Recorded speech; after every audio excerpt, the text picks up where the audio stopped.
Us, what drives you to continue to speak out after all of these years?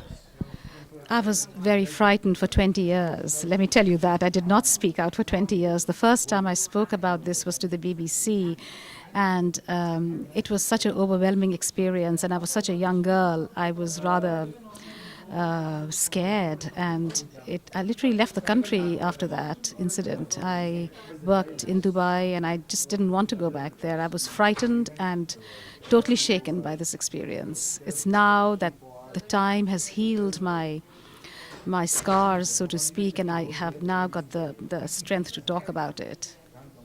When you first spoke to the BBC, was there a repercussion from Union Carbide or anyone else?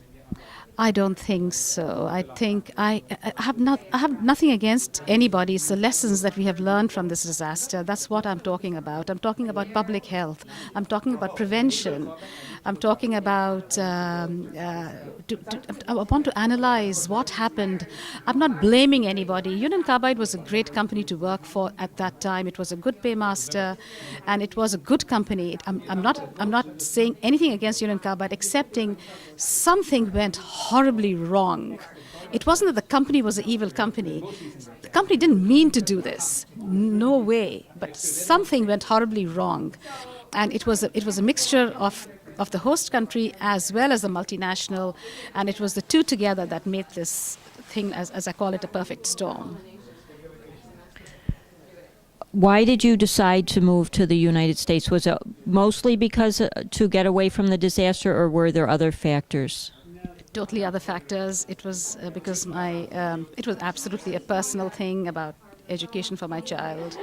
I used to work in the Middle East, and they had no good universities there. And I primarily came here so that my child would have a good education. Do you still go back, and do you have friends and family there now?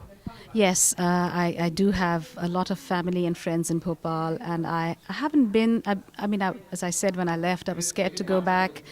I'm planning to go there again and hopefully write a book when I have some time. I'm a very busy physician at the moment, but when I do have some time, I want to get together with some other people who worked for the company, and all of us now have the guts to talk, I guess, and I want to write a book about the whole story, because there are lots and lots of small issues that need to be addressed and that you can't just put in a film.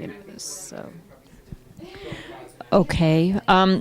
Were your family and friends affected by the disaster, and did you lose many of them to the disaster, and are they sick or well now, the ones you still have there?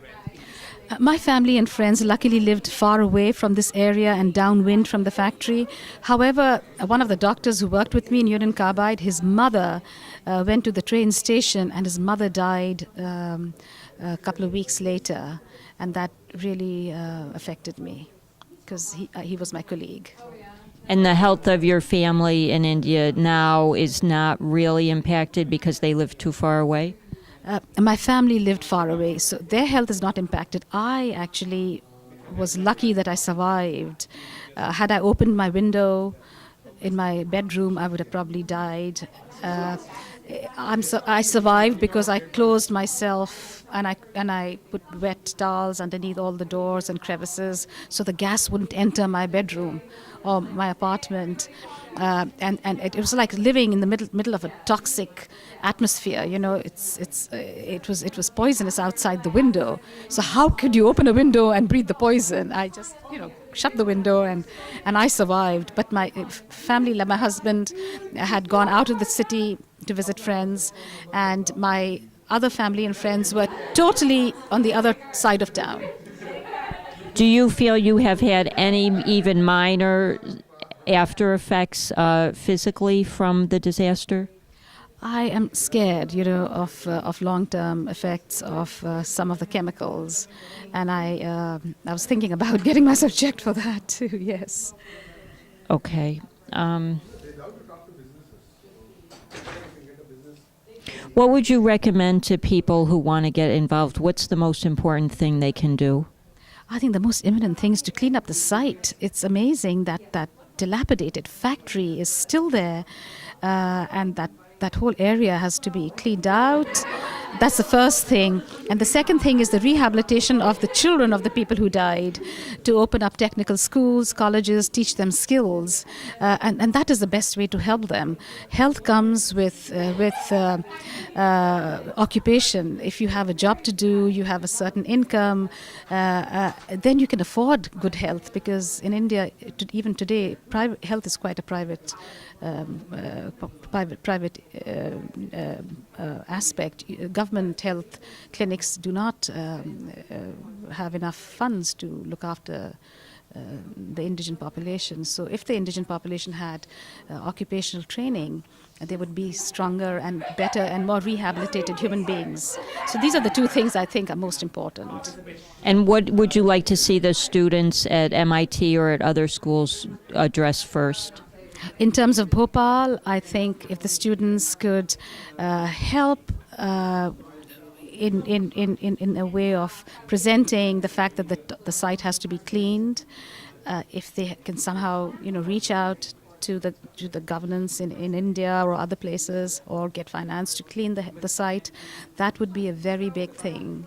The second thing is, again, to get to do somehow to collect funds to open up a small, say, technical institute, just a small institute to teach some children vocational training. That would be another thing I think would be good. In terms of a hospital, it needs a lot of money, and yes, if there's a hospital that can fund it, which is a major expenditure, that would be a third thing. Are there any other last thoughts you'd like to leave us with? I think the most important thing out of this whole disaster is, what do we do in the future to prevent similar scenarios? And again, it's good governance, good policies, and good financial decisions that I would think are the most important things to learn and to improve on. Thank you. And are there any certain websites or any books that you would like to lead us to at this time?